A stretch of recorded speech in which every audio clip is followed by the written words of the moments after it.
जय श्री राम, सबको प्रणाम। परम पूज्य गोस्वामी तुलसीदास जी एक अर्धाली प्रस्तुत करते हैं। कैसे कि कर्म प्रधान विश्व करि राखा, जो जस करही सो तस फल चाखा। और एक वही तुलसी बाबा एक जगह और लिखते हैं एक दोहा के माध्यम से कि सुनहु भरत भावी प्रबल, बिलखी कहे मुनिनाथ। सुनहु भरत भावी प्रबल, बिलखी कहे मुनिनाथ।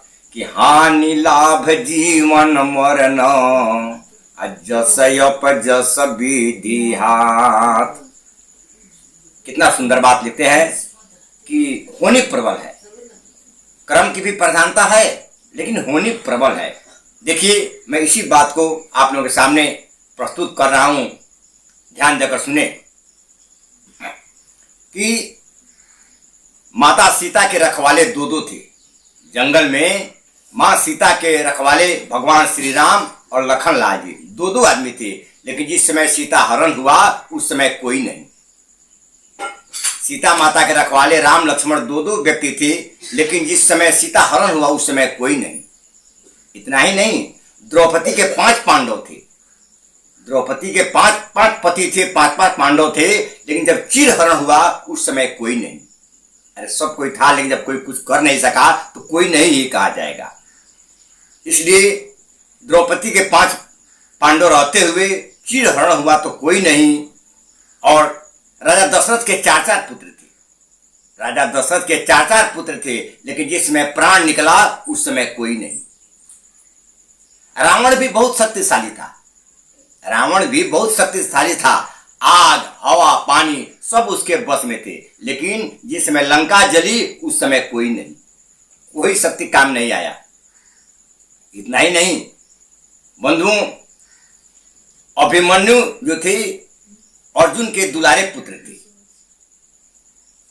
अर्जुन बहुत शक्तिशाली थे, इसमें तनिक शंका नहीं है।